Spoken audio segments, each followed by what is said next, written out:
The Survivor Specialists are back, predicting episode number 11 of Survivor 47. And today I am joined by Jelinsky. Needs no introduction, I don't think. Do you? You don't need an introduction. Everybody knows who you are. Everybody knows what you're doing. What's going on, man? See, that's the good thing about episode 1, man. Everyone sees it. So even if they stop halfway through, they know who Jelinsky is. So, and Jeff is reminding them throughout the season. So Jelinsky's good. And see, normally in my real life, I mean, this is real life, but I don't talk in the third person that often. But once I get in Survivor mode, it's just something about it where Jelinsky starts referring to himself in the third person. But I'm good, man. I love that. I was watching that premiere. Ben had something down here in Miami, and I was with Ben watching that premiere. And as I'm watching, I'm like, man, they are roasting this guy. Like, what is going on? He cannot catch a break. And then to see how the rest of the season played out, the fact that they set you up that way, and then they bring you up over and over. They name an episode several.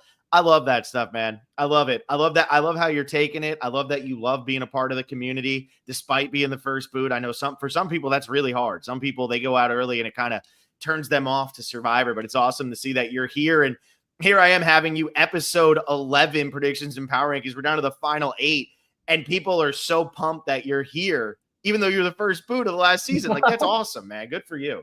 I love it. That it really makes it all worth it. And, it was definitely a tough pill to swallow. But, as one by one people were coming through Ponderosa, you do not know the legacy you have out there in the game right now. So it was really cool hearing that just coming through Ponderosa. But to see it on television, like, that was nuts. So I'm super happy with how things went down. Can't change it. Just got to thrive and ride it. Yeah, man. And when you watched the episode in the middle of last season and Jeff brought it up and he said, hey, in honor of Jelinsky, like what went through your head when you're like, holy shit, I'm off probably back home by that point. What's going through your head as you're watching that? Yeah, I mean, well, there were a lot of Jelinsky references that didn't even make the cut. So seeing that one finally make the air, I was truly in disbelief, and it made me feel really good about myself because obviously, when you go out to play Survivor, you have a plan of how things are going to go. And then obviously when things don't work out your way, it's easy to get down on yourself. But I feel like everything happened for a reason, and everything I wanted to come out of Survivor besides winning came out of it. So I was ecstatic. And to be honest with you, the first thought in my mind was, I'm coming back.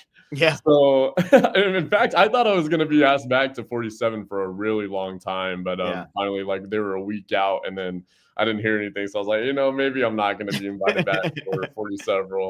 And it was especially because Bruce came back for 45. So I was really thinking the odds were in my favor. And plus, the media was kind of getting in on it. So I don't know, but we'll see. One of these days, man, I think I'll be back out there. Hey, you never know. And I'll tell you what, they brought Francesca back. And even though she had the unfortunate storyline of going home first twice, you can't say Francesca was a dud on either one of her seasons. So there's some first boots, man. I'm all about it. With Maddie Pomia going out first in one of the craziest tribals ever we've seen early in, and then having you go out the way you did, I wouldn't be mad about it. I think there's a real chance, especially as the seasons go on. We got Zane, Francesca, Reem, Maddie. I mean, the list is crazy, man. Darnell, he's huge now. Now we got John Lovett. John Lovett, of course. Honestly, yeah, he really helps out the cause. So thank you, John. Yeah, exactly. I'll be honest, too. I met Darnell at the New Orleans event that Bryson Wendell put on. He could beat up Scott Pollard now. Yes. Like if they were on the same island together now, Darnell would win that fight and Scott Pollard be the one going home. Insanity. He has really changed. So let's dive into this season a little bit. What are you thinking about it overall so far? I love it. In fact, I'll be the first to say it. This is by far my favorite season of the new era. I loved 46 and I love 45. I mean, I love all Survivor seasons, but 47 has come to play. Every single one of the players just about has a great Survivor mind, and I feel like that's really refreshing. You don't see that a lot of times. Even my season, a lot of people were fans of the game, but didn't really have that cerebralness to the game, and I feel like we really see that this season. It's been so fun to watch from a fan perspective. Yeah, I feel like the cast of characters, they're all getting they're all getting screen time. They all have their own thing. They all have what makes them tick, what doesn't. Like, it has been working in a different way. Your season felt like it was organized chaos. There were some really good players on your season, but with the idols and all of that, it just was so chaotic. This season, it feels like they're able to kind of execute their plans, and everybody has come in with a plan that they want to execute. And week after week, we'll see somebody get an upper hand, and then the next week, somebody else just takes over. It's been very interesting. It's a different form of Survivor than we've seen in a long time. Yeah, that's well said. And I think the difference is 46. Obviously, we all watched the show before we went out there, but I feel like the 46 players and the 47 players specifically are two very different types of players. And what I mean by that is 46, you can kind of tell that a lot of the players out there weren't huge super fans, but were familiar with the game. So they were more themselves. Q, for example, he ended up being one of the best players on the season, and he was just himself. But 47, for example, I mean, I could go down a list of players where they all know how the game works. Sam, Rachel, Genevieve, Teeny. And I mean, Kyle, he is a physical threat, which we haven't really seen lately. So, I mean, that's a different element of the game where you didn't really get to see him 46. So 47 is definitely thriving. Yeah, and now we're down to the final 8. Last week we had Gabe go home, so the Tukus have 3 people left. The original Yellow Tribe, which I just blanked on the name of, they have 3 people left, and then Labo has 2 people, which is just Teeny and Genevieve. And Teeny has made it clear that she's out for Genevieve now. She's ready to take off Genevieve's head here and start working through the game without her. What do you think this week? Because last week I felt like it was kind of obvious that Tuku had to be the person targeted. I don't want you to get into your rankings yet or anything like that, but how are you seeing the aftermath of Gabe going home? I agree with you. I feel like last week it was pretty certain that there was going to be a Tuku going home, and the aftermath of Gabe going home. Let me just say this. For a long time, I thought Gabe was going to win. And the reason I thought that was because, one, he reminded me a lot of myself. And I don't know if that's a good or bad thing, but, in this case, I thought Gabe would be able to manage his threat level a lot better than I did. And I say threat level, I had no threat level. But, Gabe, I thought would be able to keep it undercover for a while, but he ended up getting cocky, playing a little bit too flashy, letting people know that he's a good player. And that's a dangerous thing to do in Survivor. So the fallout of all of this is I really feel good about most of the Tukus, 2 out of 3 of them for sure. I think that bigger fish are about to be fried. I feel like a lot of moves that are being created behind the scenes are going to come to light. I think the spotlight is really going to be on them this week, specifically with like Genevieve and Sam, Rachel. I feel like a lot of them are going to start being looked at like, okay, they have a lot of pull. Yeah. Yeah. And so with Gabe gone, I agree with you that the Tukus are definitely in a little bit better of position coming into this week. But I think the wild card of the season, it's fun to have you on here to talk about this a little bit, because the wild card of this season is Andy. And Andy's somebody who's kind of played back and forth. Now he's close with Genevieve. He probably would rather work with Genevieve than some of these people. Do you think that Andy is going to want to go with Genevieve, or do you think he's going to work with Rachel and Sam to try to take out Genevieve and progress through the game that way? Andy has been one of my favorite players, if not my favorite player to watch this season, because of how I ended up performing on the show. It is amazing watching what somebody can do if they get past their first episode performance. Andy obviously started off on the wrong foot, and Todd said it last week. I don't know if he's the greatest Survivor player ever or the worst Survivor player ever. He's just such an interesting player to watch. So I think Andy does have a great grasp on the game, and I think he really understands how to play it. And I think he, of all people left in the game, aside from Rachel and Genevieve, really have a pulse on who is making moves. Yeah. So I think Andy could potentially work with Genevieve because people see Genevieve as a threat now. They know Genevieve is making moves. So I could really see Andy using that to his benefit. Yeah. Yeah. And it's funny you brought that up with how he's rebounded, because I wanted to talk about that, because you were in that position. You were in that position of, oh no, everything's falling apart. What am I going to do? And you ended up being the first boot. Andy had another player, John, go home. And now Andy's sitting here in final 8 and all that. what did you see from Andy's game that you think players in the future could learn from? And maybe like even in your own game that you're like, man, I wish I would have done this one thing. Is there anything that Andy did that maybe clicked in your head? I think I wish I could put a label on one thing that Andy did that I could have adapted and used in my own game, but I do feel like a lot of it is luck, and it depends on who's around you. For example, Sam really went gung-ho to keep Andy in the game.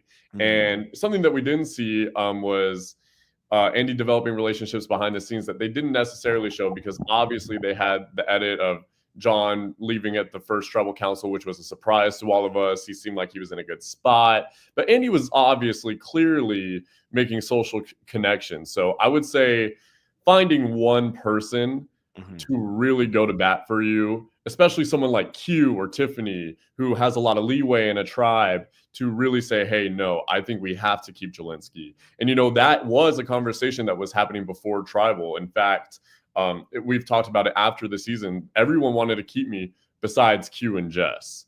So, everyone wanted to keep me for, my stature. It's ironic watching the next challenge, what happened, because obviously I would have been useful, but a lot of it is luck. I would say if there's one thing that I wish that I could have adapted from Andy's game, would have been to try to create just a little bit stronger connections. And it really depends on who's around you. And I'm not trying to bash any of my fellow castaways, but Sam was really savvy to keep Andy. But it's also a catch-22 because I think Andy's going to outlast Sam.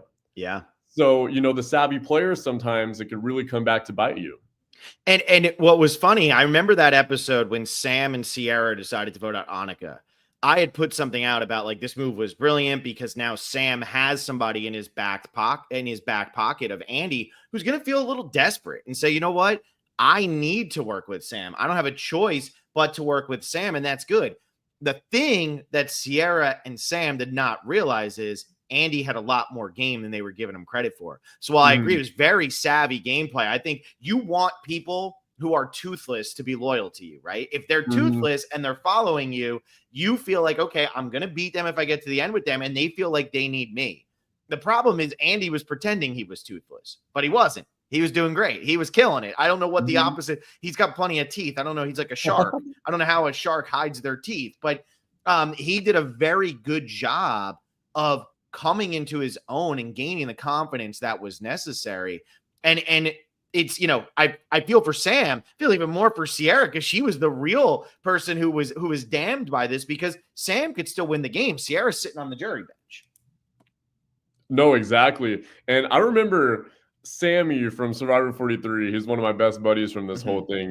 He's from Vegas. He lives in Utah now, but he's genuinely one of my best friends from this whole Survivor experience. And I remember listening to his exit interview, I think with Rob Has a Podcast, and he mentioned that he felt he lost the game because he stopped talking to people. And that's exactly what happened to Sierra. And specifically, Sammy stopped talking to Gabler as much, and Gabler was making connections with other people. Sierra, obviously, we all saw this, stopped talking to Andy as much. And something that's unique about Sierra that's really cool, she owned up to that in her exit press. She said, yeah, I did not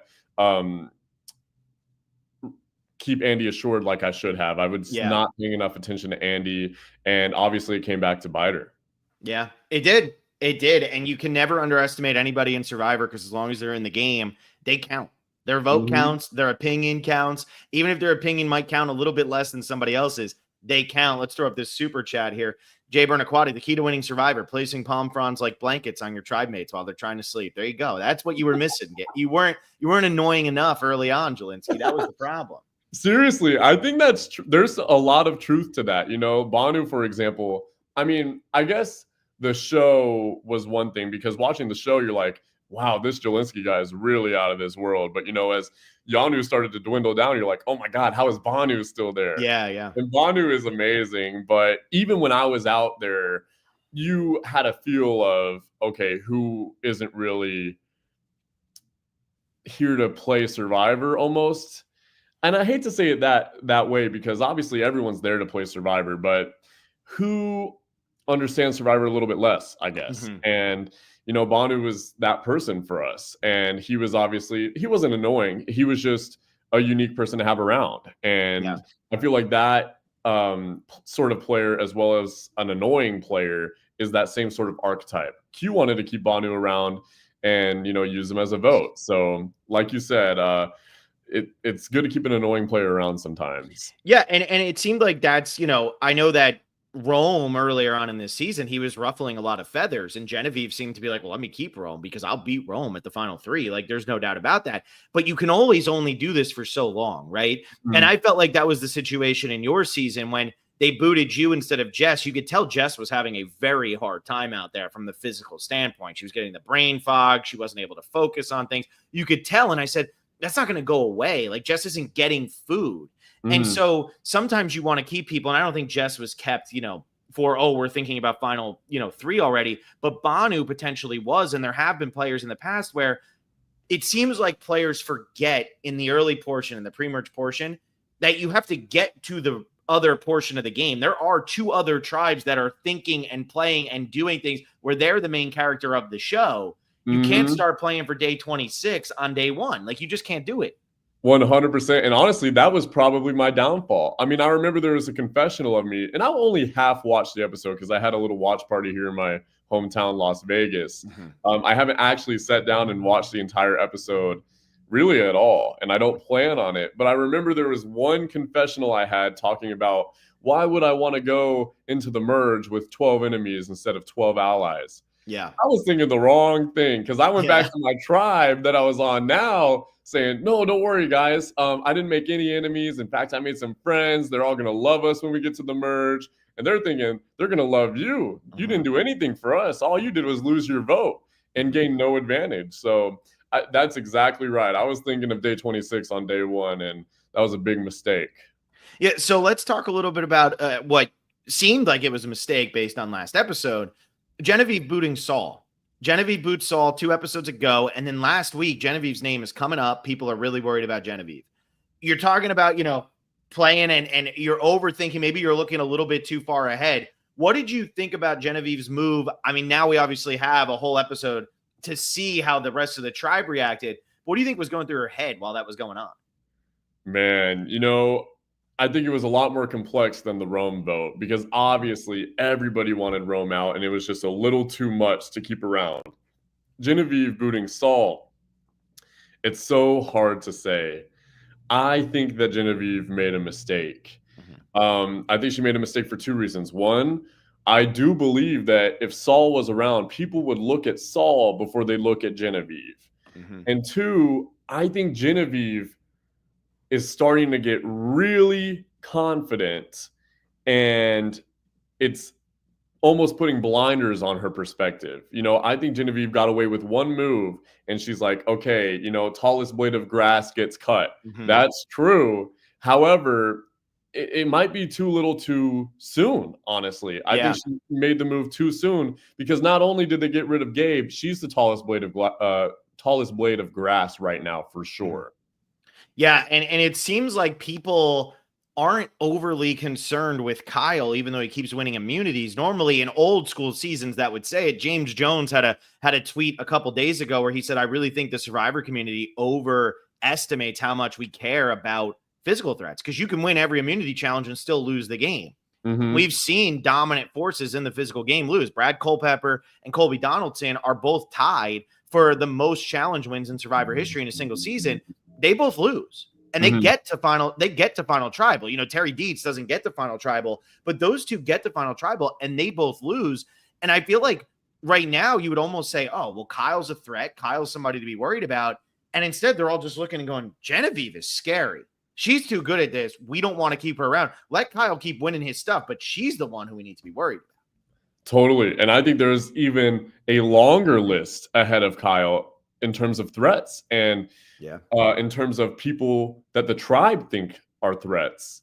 And it's so true in Survivor. It always goes back to how did these people make you feel when you were in the game?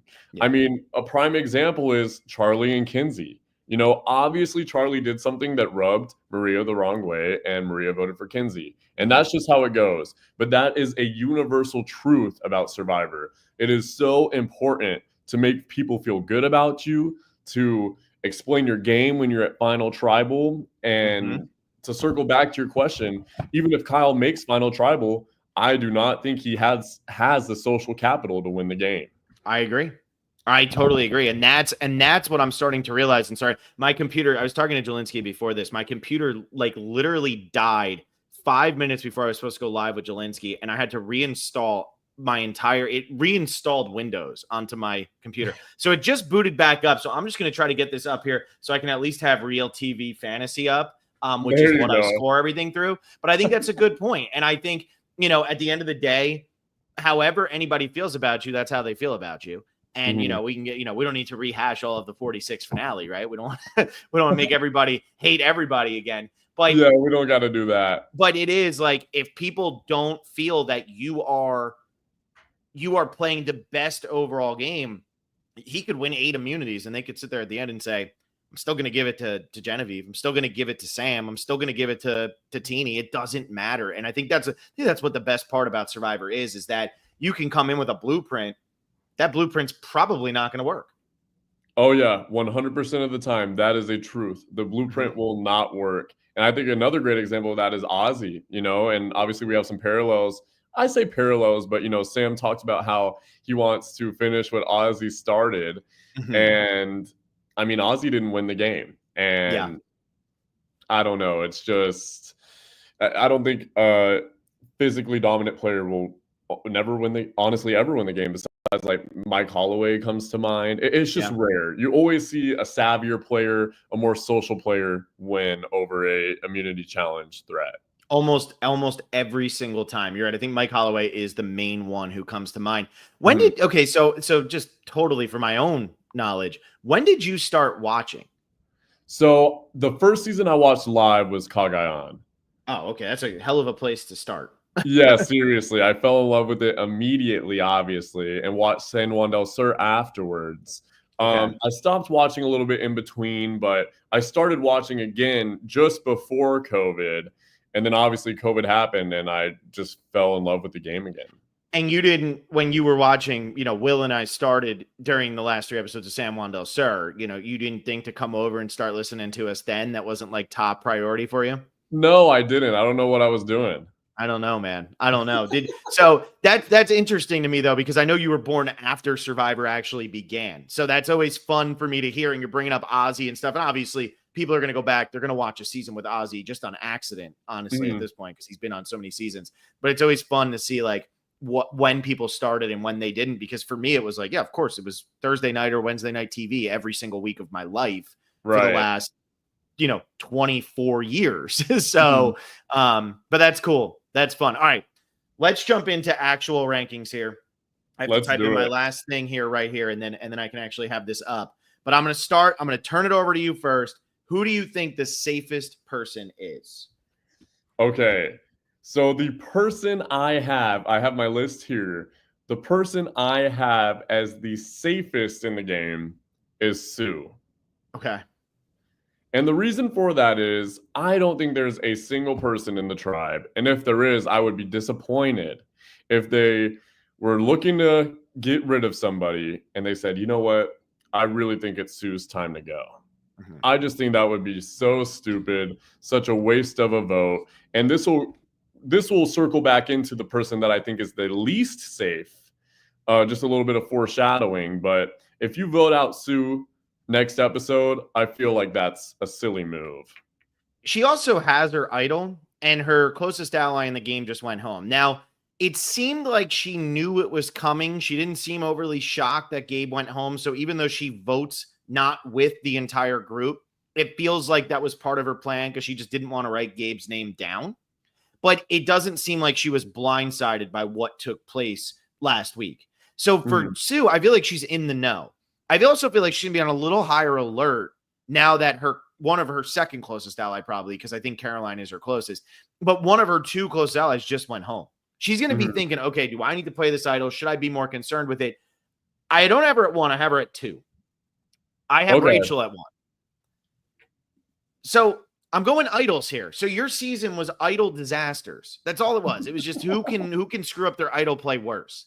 But I Right. feel really good about the idols on this season. And I think the reason I do is because the moves have been very telegraphed thus far. Mhm. Gabe knew he was in trouble and could be getting votes. He knew he was the alternative plan last week, even though he thought ultimately he was going to get through. He knew he was one of the two options. People are telegraphing. And if you telegraph with two idols left in the game, Rachel and Sue have so much information. Mhm. How are you blindsiding Rachel or Sue this week? I just don't see it happening. Do you see any way that happens? No, absolutely not. And especially for a player like Rachel, who is so savvy, she will get a feeling that, okay, it's my time to go. And what's so great about Rachel is that nobody knows she has an idol. Yeah. And I love that. Yeah. I mean, and Sue, only Caroline knows, right? Only Caroline, but I don't know. I just have a suspicion like people must have that thought in the back of their minds just because things are adding up and people talk. But that red paint scenario was just, I don't know. I feel like it'd be too good to be true for people not to know Sue has an idol. Honestly, it's like if that happens to you in the first episode, it's like, oh, we got to get rid of Jelinsky. That happens to Sue in episode 2, and it's like, great job, Sue. Let's keep going. This is awesome. Like nobody's raising an eyebrow, and I agree. I think that's the most compelling part of this season too, is the editors are doing a good job of letting us in on what we need to know when we need to know it. And I do also think they're doing a better job of showing us some of those conversations that you might not be used to seeing as a Survivor viewer that are taking place behind the scenes. Because like you said, Caroline and Teeny have had to have a conversation of like, what's up with the red paint? And Caroline, maybe she doesn't explicitly say it, but she's probably like, I don't know. Sue had red paint and maybe she, I'm sure that came up, especially Tiana. Tiana wasn't trying to protect Sue back in the day. I'm sure that came up to everybody. So I love that you brought that up because just because we didn't see it doesn't mean it didn't happen. Correct. Yeah. But yeah, and then I have Sue at 2. Like I said, I feel like you're 100% right. Voting out Sue this week would just be silly. Now, do you see Sue as a threat to win? You have her at number 1, you have her as your safest, but do you actually see her as a threat to win the game? In this moment, no. But Sue is one of those people that has potential in the game. There are some people that don't have potential in this current moment, and I just do not see it working out for them. And the people I mean are Kyle and honestly, Kyle in this moment. Yeah. I think a lot of people still have potential, but Sue is one of those people that I can see, okay, if you make 1 or 2 moves that are solely yours, I could see Sue winning the game. It's unlikely. I'd say maybe about 10%, but she has a better shot than Kyle. And one of the biggest things for Sue is because she has this idol, if she can play it correctly, she can do something flashy for the jury. She can. Exactly. I don't know if she'll get the opportunity, but she can. Do you feel that it would have been in her best interest if she had known what was going on last week? Because I think she did. Do you think it was in her best interest to play that for Kyle or for Gabe? I mean, oh, 100%. In fact, I think if she played it for Gabe, that would have been a move for her resume. Obviously, if Gabe made it to the end, which if Sue did that, I don't think Gabe would have made it to the end. In fact, I think Sue would have stuck around maybe the final 3 or at least outlast Gabe. And she could have said, yeah, I saved my ally. I knew Gabe was going home and I used my idol for him. That is a game-winning move. And honestly, that is something that we don't see anymore. We do not see people play idols for their allies. I mean, one of the biggest mob boss moves was when Tony asked Sarah, you feel good? You feel good? And he didn't even play his idol. Sarah felt good. But just the fact that he knew where the vote was going and the fact that he had the opportunity to even do that, there's so much potential you could do with idols that you don't even see anymore. So I hope that we see something like that this season that could have helped Sue out, and it's just another shot that was taken away. Yeah, and what's really interesting with the Sue one is some people, when I brought this up, I forget if I brought it up when we had Brandon Donlin on Thursday. I can't remember if I brought it up then or if I brought it up in the recap, but people had commented and said, if Sue plays it here, she's too much of a threat. But I think what's interesting about where Sue is sitting in this game right now is right now people are looking at her as no chance of winning. I really do believe that on the island, or maybe they're saying to themselves she could win, but right now I feel I can beat Sue. She's one of the 2 people I want to sit next to at the end. She doesn't have Kyle's resume of of winning challenges. She doesn't have Andy's comeback story. She doesn't have like anything else. So I think people are saying they want to beat Sue. They can sit there next to Sue. What's so fascinating about her game is if you don't play this correctly, you're never seen as a threat to win. If you do play it correctly, now you're too much of a threat. And now that might put a target on your back sooner than it would have. But I feel like you need to, at some point in this game, put yourself in a position to win. And I do feel that that might have been her best chance to do it, because I don't know if the votes are ever going to get to her if most people are saying, I want to get to the end with Sue. I completely agree. And that's super well said. You don't have game-winning moves all the time. So when they come to you, when you have a chance, you really got to take your shot and do that in the moment, because they don't always come around that way. Yeah. No, I think that's perfect. Yeah, you have to take your moment when it's there. You can't force the game, which I think Genevieve might have done with the Saul move, but you can't wait too long for the game to come to you, because Troyzan, who wins One World hands down if he gets to the end, probably doesn't beat Kim, but beats anybody else on that cast. He goes out, he makes the final 3 his next season, gets 0 votes because he wasn't able to get anything going. And so I feel like you're in that weird position of, how do I want to go about this? If I'm Sue, I understand the fear of not wanting to play that, but also you could have saved an ally. Now all of a sudden you do have the numbers. You have 4 Tukus still going forward, even if you guys are feuding and stuff like that, and you have somebody really close to you still in the game. So we'll see how it ends up working out for her, but Yep. Who do you have it to? The second person I have is Teeny. Okay. I think Teeny has a lot of power in the position that they're in. Teeny can go multiple different ways in the game. And I think that one of Teeny's strengths is they're not going to be blinded by getting Genevieve out. I think she wants Genevieve out, but I think she will be able to really control when Teeny votes out Genevieve. And, it doesn't have to be right now. Teeny understands that it can be later on when everybody else wants Genevieve out, which thankfully might be pretty soon. But I think Teeny is someone that people will go to for votes, and they will be in a really good spot for this upcoming vote. I was saying to Brandon on Thursday, I was like, Gabe had exit press where he said he thought Teeny was going to make the emotional move, and she didn't. She decided to make the strategic move. And that's next level gameplay. Look, I'm not going to say, I know there's some people who are like, Teeny has no shot of winning this. She's getting the Charlie Brown edit. She burned her bag. Nothing has gone right. No move is part of Teeny's game. But at the same time, I sit there and I say, we've seen winner edits start at Final 9, at Final 10. And especially this season, we still have 4 episodes left. Like, this is 1 episode longer than most seasons of Survivor. So when I see how this goes, I say, well, maybe this is the beginning of Teeny's story. And that decision, sometimes it's what you don't do. That decision to not vote out Genevieve this week because getting rid of Gabe was more important, and then take out Genevieve when the time is right. That might be a game-winning argument if Teeny can make that argument at Final Tribal Council. 100%. And that is exactly right, because one of Teeny's strengths is that they write poetry, that they write. Yeah. So Teeny, I feel like, can articulate that a lot better than most in a Final Tribal Council. And Genevieve is somebody who she knows she's a threat. Everybody knows that Genevieve is good at the game. So whoever ends up taking Genevieve out, I mean, Teeny is going to be as big of a part of that move as anybody else, if not the biggest, because she's obviously turning on her last Lavo. And I mean, honestly, Genevieve wants to console Teeny right now. So if Teeny can somehow be in a position where, okay, Genevieve, let's keep working for a few votes, and then finally pull the wool over her eyes, gain her trust back, and then do something like that, that is a winner move. It's a winner move. 100%. I completely agree with that. So who do you have at number 3 then? You're high on Teeny. Where do you go for 3? 3, I have Andy. Okay. Yeah, and a lot of these people, you'll see it throughout the rest of my list, is people who have potential to be involved in game-changing votes and people who are not looked at as a threat. So Andy is someone who is in a great position. I think he understands the game very well. He's been a part of almost every vote, if not every vote. And nobody looks at Andy like, okay, Andy will beat me in Final Tribal Council. Nobody's looking at Andy like that.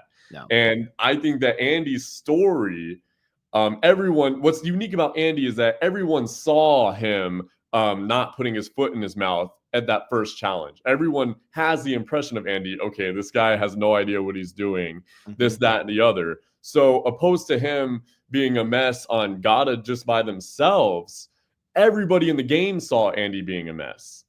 So I feel like Andy has a really good shot to win the game, and I do not see a world where he's voted out this next vote. Yeah, I don't have Andy that much further down, but I don't put him at 3. Although I kind of agree with everything you're saying. I've been a I don't want to say I'm a hater, but I've been saying that I don't see Andy winning this season. I just don't think he's going to get the votes at the end. I think he's pissed off Sierra. I think he pissed off Sam. I think there's going to be people who are going to say we will not vote for Andy no matter what. And when you only have 8 jury members, that starts to add up, and you say, okay, is there enough room for him to get the votes? I don't know if they're there. However, that being said, I do feel that he has his finger on the pulse of this game better than 6 people who are remaining in the game. He knows he's going back and forth because Sam and Rachel need him. But now Genevieve needs him. And he had a Godfather moment last episode when he's laying in the hammock. I mean, that was Carl Boudreaux in David versus Goliath. Now, ultimately, Carl got voted out, but that was that move. When you get the hammock shot of people are coming to you and you can say, oh, this person was just here. I mean, you're doing something right at that point. Right.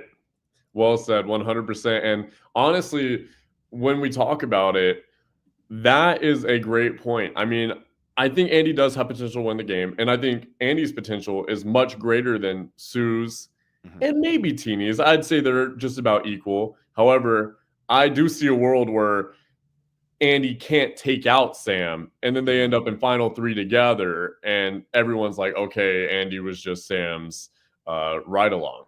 Yeah, because I do think Sam beats. I think right now, here's my problem with Andy's winning chances. I think Sam beats him. I think Rachel beats him. I think Genevieve beats him. Those are the 3 people he's closest with. Can he get to a final 3 with Teeny, with Sue, or with Caroline, or with Kyle? And even if he gets with Teeny or Caroline could make the argument of why they should beat Andy. But I don't think I don't think he beats Sam. I don't think he beats Rachel. I don't think he beats Genevieve. I think especially with Genevieve and Rachel, those are locks to beat Andy at final 3. Sam, maybe you got more of a 50-50 because maybe people will respect Andy more than Sam, even though Sam's going to have a hell of a story losing his number 1 right at the merge. So we'll see. Yeah, I completely agree with you. And it goes back to numbers. I mean, of the 4 people we just mentioned, at least one of them's got to be in the final 3, you know, or it could be not, but it's just a numbers thing. More likely than not, one of those people will be in the final 3. Yeah, that's true. I know we're down to 8. We're down to 8. There's nowhere to hide at this point. So I have Caroline at 3. So again, like I said, I feel okay about Andy. I feel okay about Teeny, 2 people you have in your top 3, but I ultimately go Caroline here. And my reason for Caroline here is I just don't think people see her as a huge threat. Like you think Gabe just went home, so the Tukus are a little weakened. Kyle goes out and wins immunity again this week. And they say, okay, should we get rid of Caroline? Or is this the week to get rid of Genevieve before Genevieve can go find an idol or can go find something else? Let's just get Genevieve out of this game. Or Kyle won immunity. Sam's not doing his job. He can't beat Kyle. Let's get rid of Sam. There are so many alternatives to get rid of. I just normally at this point in the game, when you get the final 8, especially when we used to have 2 tribes, you'd get to the point where you're like, okay, it's going to be between this person and this person. This person wins immunity, then it'll be somebody else from their alliance who is probably targeted. That just doesn't feel like the case with Kyle. Gabe feels like a very specific situation because Gabe was already on people's radars. I don't know if anybody has mentioned voting Caroline out of this game yet. Yeah, I don't think so. And I think you're exactly right for all of those reasons. I mean, Caroline is also somebody who I think that if she wants to win the game, she has to make a move now. You know, whenever she has something come her way, it has to be now, because you don't want to be one of those people where at the very end you're like, oh, well, you know, we just didn't look at you as a threat. You know, no one's going to win the game like that. And there's a chance. It's just hard. So I can totally see a world where Caroline stays this week, and I can see a world where she leaves this week. Compared to my bottom, I'm not sure, but I mean, I could see her argument for staying for sure. Kevin Hernandez put up, Caroline's edit reminds me of Ben's edit, content for the sake of content. That's kind of what I'm getting from Caroline's edit. Like, Caroline is a background character in a lot of these episodes, but constantly getting screen time. Yes. Yes. I mean, even one that comes to mind specifically is when they were doing the Jenga puzzle. Yeah. And, they're all doing the Jenga puzzle and they all kind of have like a serious tone about them, even what the show is showing. But then it comes to Caroline and she's kind of being lackadaisical the whole time and kind of laughing about it. And I don't know, there's just something about that puts not a bad taste in my mouth, but I don't know. Just makes you question if she's going to win it, right? Like, exactly. That's more so what it is. And I don't want to dampen her chances or anything. It's just, especially in a moment like that, it's more background character stuff. Yeah. All right. Who do you have it for? The final person from your top half. I have Rachel. Okay. Like we've been saying, Rachel has a very good feel for the game. And I don't know if you know this, but Rachel was our Survivor 46 alternate.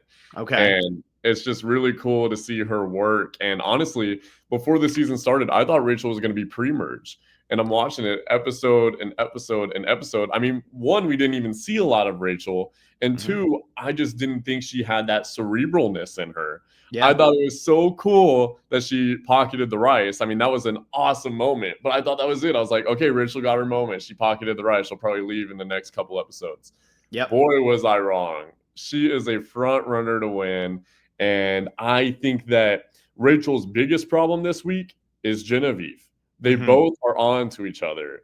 So I think, and this will circle back to when we talk about Genevieve in our power rankings, because I'm sure we have her in a similar spot, but those two are a detriment to each other. Yeah. And Genevieve more obviously has a few more people in her opposition, but Rachel, as soon as Genevieve is gone, Rachel has a clear path to the end, I think. I agree. And if Rachel can get rid of Genevieve without having to play her idol, oh man, she's just cooking. And I agree. Early on in the season, I'm sitting there, I'm watching Rachel play. I'm like, okay, like Rachel's not really doing much. It seems like the story of Gata is happening around Rachel. Rachel's just kind of there. She's not integral to any of it. But, we talk about this a lot in Survivor history. You go through Ko-Rong, one of my all-time favorite seasons. They do a tribe split. Michelle goes to one tribe. Anna goes to another tribe. Julia Sokolowski goes to Exile Island. That's how the three beauty women got split up. Anna's tribe loses. Anna goes home. If Michelle's tribe had lost, she goes home. And if Julia had landed on one of those tribes, she goes home. Well, what happens? Anna goes home. Michelle goes on to win the season. And sometimes that's just what it takes. You need that lucky moment. And Annika was the blade of grass that stuck up too high. So they cut out Annika. Rachel sticks around. And now all of a sudden, Rachel's in final 8. And I'd argue Rachel is in the strongest position to win this game. I completely agree. And Phil, that's a great example because when you talk about Survivor, there is a whole nother player that you guys don't consider. It's luck. Yeah. And that is a perfect example of it because if any of those women went to Tribal Council, they would have left the game. Yep. And thankfully, it wasn't Michelle. That's all. Yeah, seriously. That was the only week when I was podcasting that season. That was the only week I didn't put Michelle at number 1 in my power rankings. I put her at number 1 every week because it was pissing off the fans. Put her at number 1 every week except for that week because I said, maybe I'm not feeling that confident and cocky in her ability here because I was a little worried with that one. So that was a really great season. Really great season. That was one of my Survivor hot takes. I think Ty should have played a super idol. Because I think he easily would have beat Scott and Jason, Yeah.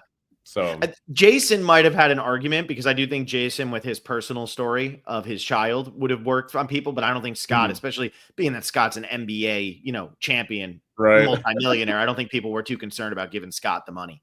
Yeah. All right. Well, my number 4, so I'll say my 4 and 5 because you've already mentioned them both. I have Andy at 4. I have Teenie at 5. I'm feeling good about both of them, even though I ultimately put Teenie a little bit lower, mainly just because my only concern really with Teenie is what happens if Teenie starts saying, all right, let's go for Genevieve. Let's go for Genevieve. Let's go for Genevieve. And then Genevieve does pull out an idol. Or maybe somebody else says, everybody's worried about Genevieve. Why get rid of Genevieve? Let's get rid of Teenie because this cast especially has been so pro. You're the biggest threat. Great. Stay in the game because you're always a bigger threat than me. But now it almost becomes, let's get rid of the second most important person. You don't want to be the second biggest threat out there. So That's what worries me a little bit for Teeny. Andy, I have at 4, though. I feel like Andy's in a really good spot on this season.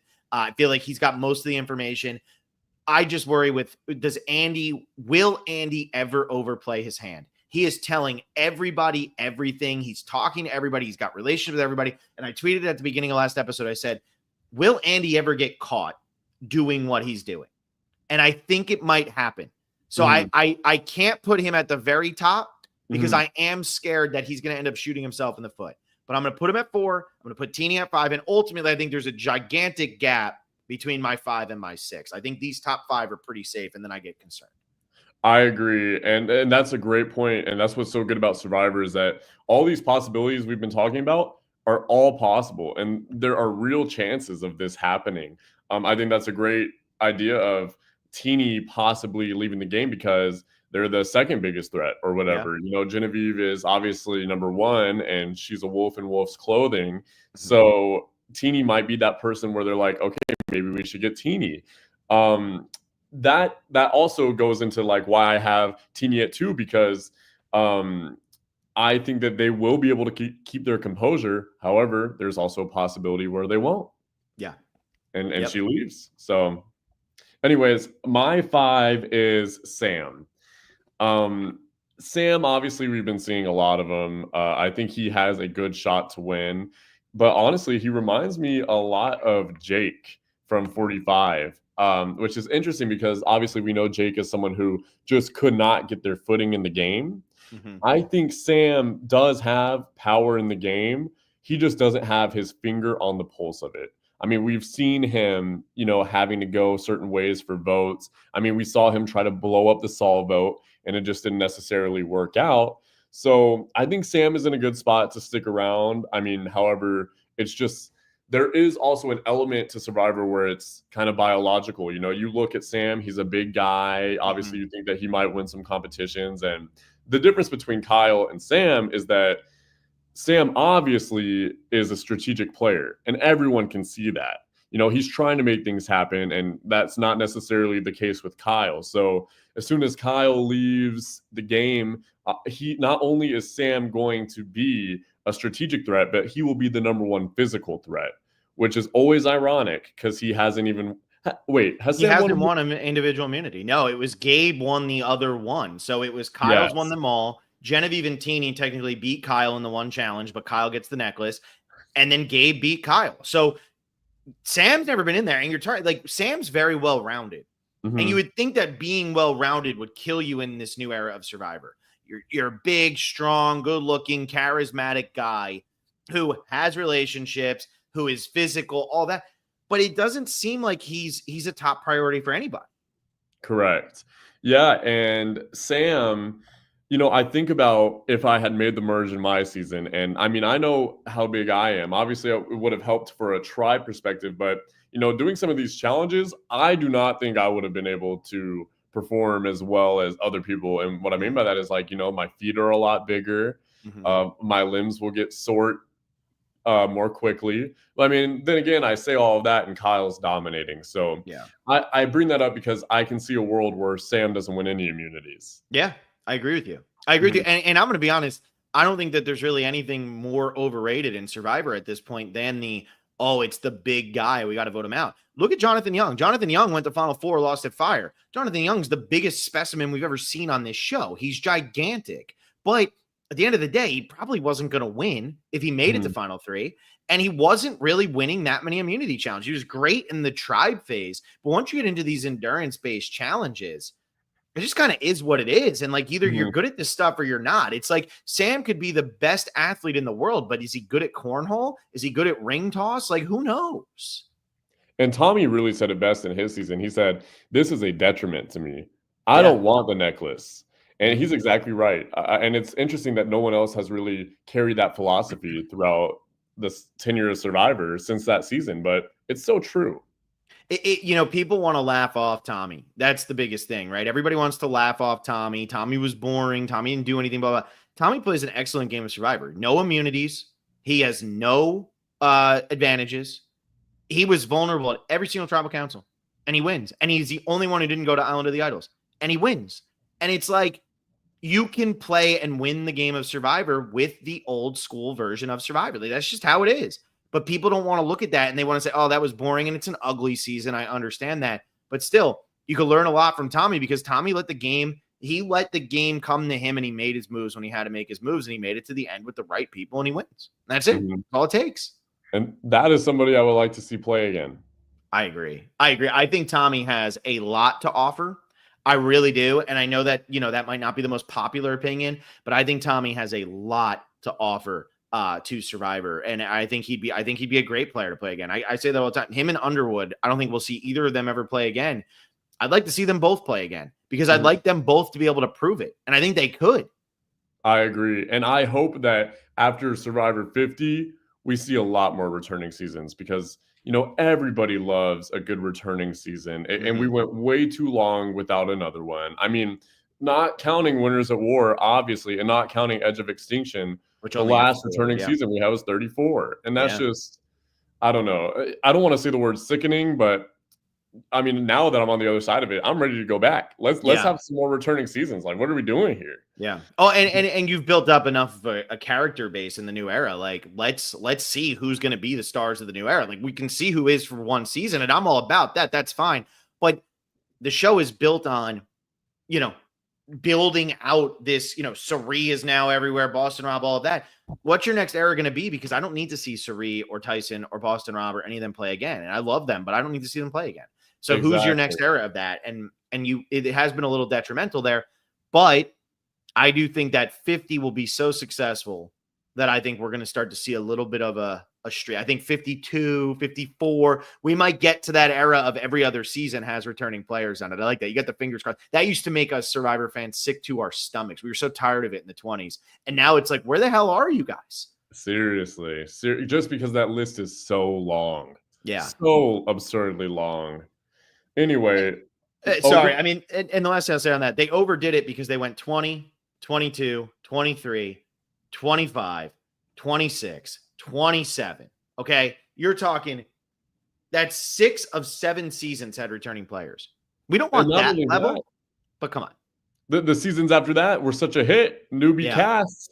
But then also you take 28 and 29 specifically. What? 28, let me think. I mean, who all came back? Tony, Spencer, Tasha, Cass. Like, that's 4 right there. Was that the only 4? Woo. And Woo. Yeah, it's 5. And Sarah. Right, Sarah comes back for Game Changers. Yeah. Exactly. And then you think of San Juan del Sur. We got Kelly Wentworth, who went out in the pre-merge. And now she's a Survivor legend who people love. Jeremy, who was an early juror. Keith. It's just absurd. Natalie. It's just absurd to me that, that there is not another Survivor returning season. Obviously, I agree with you. I do think we will have a stretch where we see returning seasons. But a lot of those players that we just named are Survivor legends. Yeah. Yeah. And it's because they got that second chance. So, yep. All right. We're all caught up on each other. So who do you have at number 6? All right. So I'll give you my 6 and several. Okay. Number 6 is Kyle. Okay.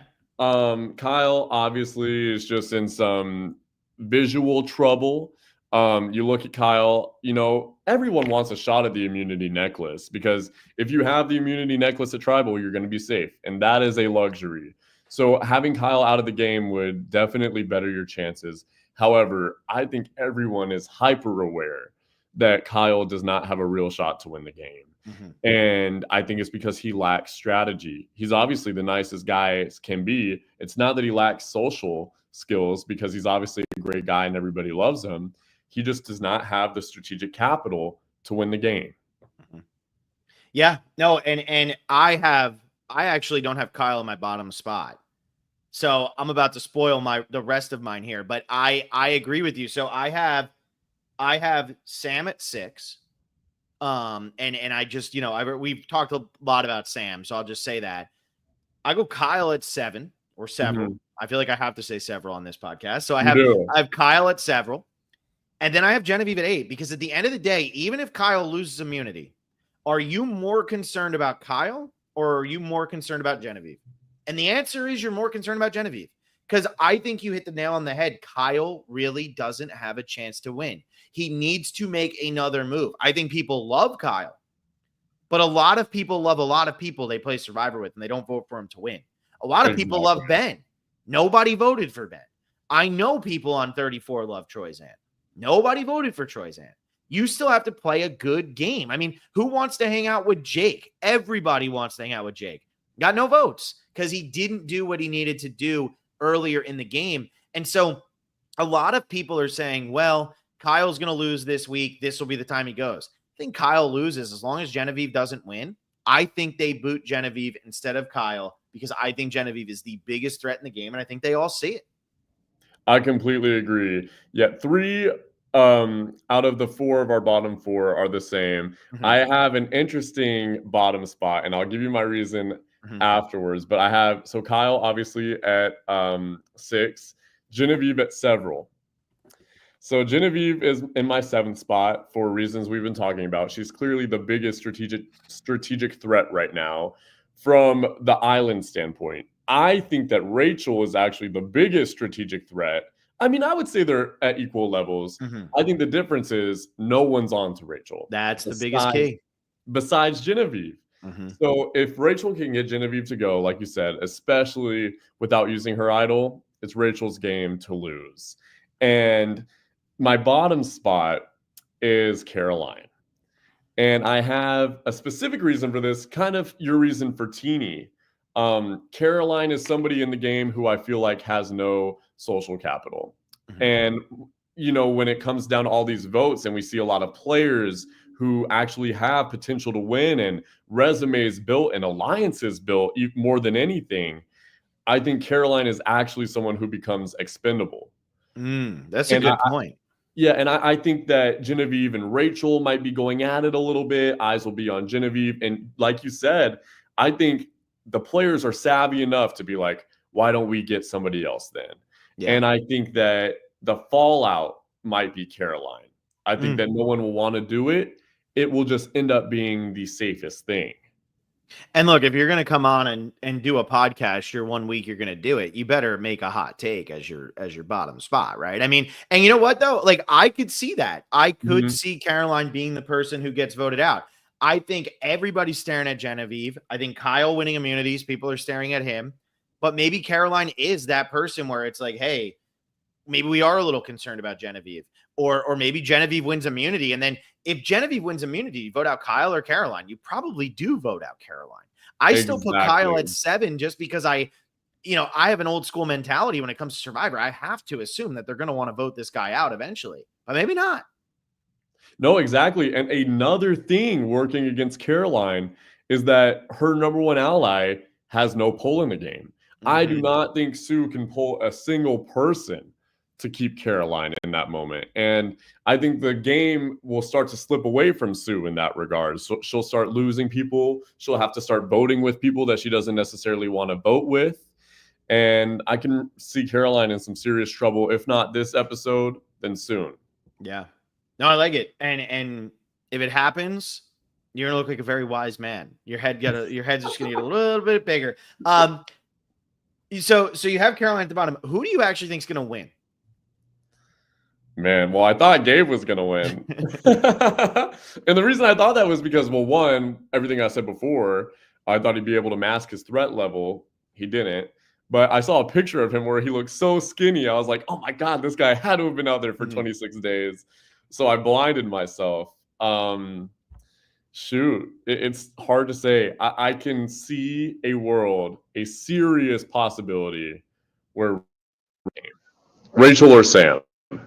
I mean, we saw a lot of guys early on, even though wait, can you hear me? Sorry, my Siri went on for whatever reason. Yeah, your audio just changed. He's gone.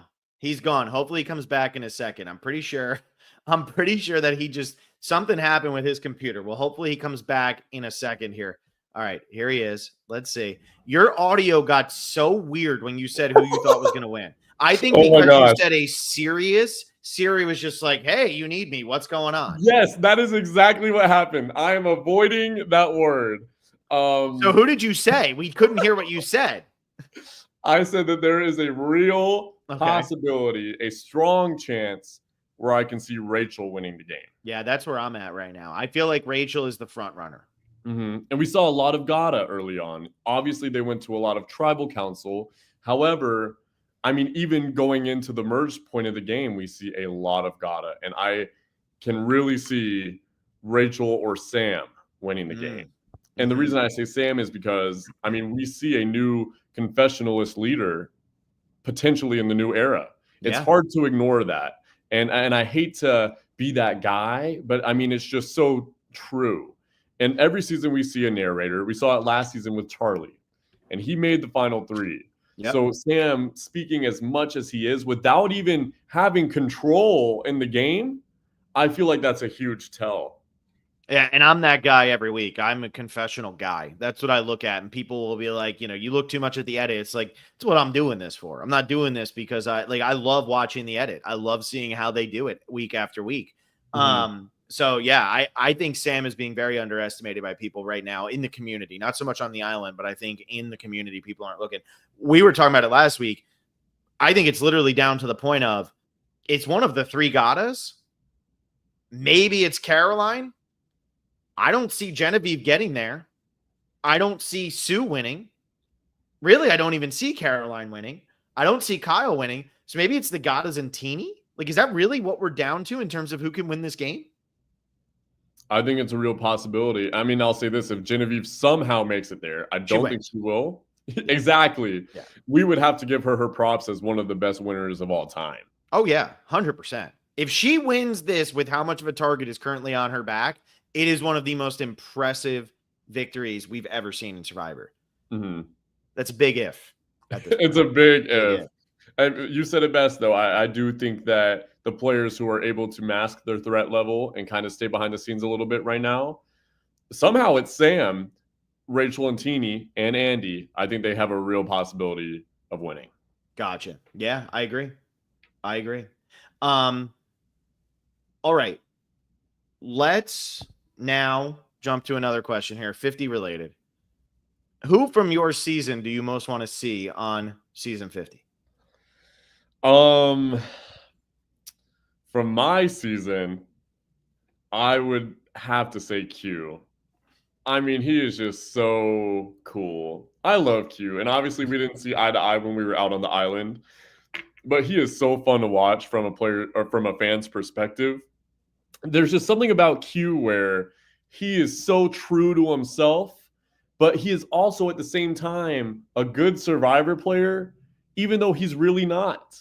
And that's so interesting to me. And it's so fun to watch. And I think that Q can seriously win one of these seasons. You got very lucky there. You just said the word. You got very lucky that Siri did not turn on you right there. Oh, God. You just said the word. You didn't realize. I did.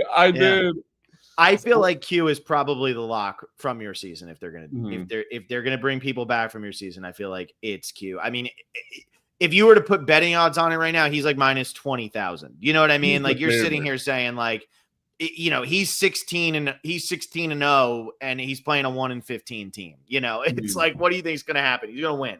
Exactly. So I feel really, really good about Q's chances. Now, in the whole entire series of Survivor, who do you most want to see? Wow. I mean, there's so many I want to see. I want to see Todd. I want to see Angelina. I want to see Mike White. I want to see Jason from Co Wrong, just because of how different he is now. And he's obviously a good guy. For those who don't know, he's like a bodybuilder now. Yeah. I mean, and there's a lot of first boosts I want to see. I want to see Reem. I want to see Francesca again. Let me go back even further. I mean, there are so many people I want to see. How about Carter from Philippines? Damn, Carter, who got no confessionals. Nobody saw Carter the whole season, and now he's another one. Him and Darnell on the same tribe. They'd be on the Braun tribe. That's for sure. With good reason. And to be honest with you, like Carter might not be someone I want to see. It's just random people that come to mind, and I would just love to see it because of the differentness and out of this worldness it would be. And that was what was really fun talking to Todd last week. I mean, as a super fan of the show and as somebody who's been watching the show since day friggin' one, like just love everything. To sit down and talk to Todd and hear him start naming some of these people, we're like, yes, Michelle Yee. Whatever happened to Michelle Yee? Like, what happened to some of these people from these early Brian Corden, somebody who I was saying for years should have played again, should have been on the second chance ballot, and now we'll probably never see Brian Corden again. But it's like, some of these random names. That's what I keep saying when it comes to 50. We can all get into here's our fan, our dream cast and what do we want and all that. But at the end of the day, they're going to put some random people on here and we're all going to say, holy shit, that really worked. Like that really, they almost always work. I hope so. I really hope so. And I think that there's a real possibility it could happen. So we'll have to see. I mean, obviously, I didn't want to say myself, but let me just throw my hat in the ring. I would love to play again. And I think that there's a chance. 50, I don't know, but I do think I'll be back eventually. Phil, excuse me for 1 second, literally 3 seconds. I just got to do something real quick. No, you're all good. Well, that's good. I mean, hey, Jelinsky wants to play again. Jelinsky can play again. I'm going to wrap this thing up anyway, so we'll see what happens when he comes back. But become a patron, patreon.com/thespecialists. Make sure to like this video, subscribe to the channel. In addition, we'll be back Wednesday night. It'll be Will and I. I'm just kind of wrapping us up here, Jelinsky, but I'll let you get final thoughts in a sec. Also, if you want to participate, I haven't said this in a while. If you're looking to do any of the puzzles or anything like that, we're partnered with Idle Plays for this season. So click the link in the description. He makes great 3D printed puzzles. They're awesome. So check those out. That's always a good thing. I'll throw this up here, Jelinsky, to give you a confidence boost. Tatiana Morano edits. Love Jelinsky. Bunch of Y's there. Any final thoughts you want to get out here before I let you go? Man, Phil, we got to do this again sometime. I really had a great time. I love doing these podcasts and I love talking about Survivor. You know, I'm a fan before anything, and it's truly such a blessing that I even got to be a part of the show and even enthrall myself in this community. Something I loved about Todd last week is that he said the Survivor community brought him back into sobriety and having something to love again. And it's so true. I just love Survivor, and it's really one of the greatest things in my life. I mean, I can't get rid of it. Yeah, exactly. And we can't get rid of you, Jelinsky. We're not going to. We don't want to. That's the biggest thing. So, well, thank you so much. This is a great podcast. We'll absolutely have you on again in the future. And everybody else, thank you all so much for listening. I hope that you enjoyed this, and I'll see you on Wednesday night.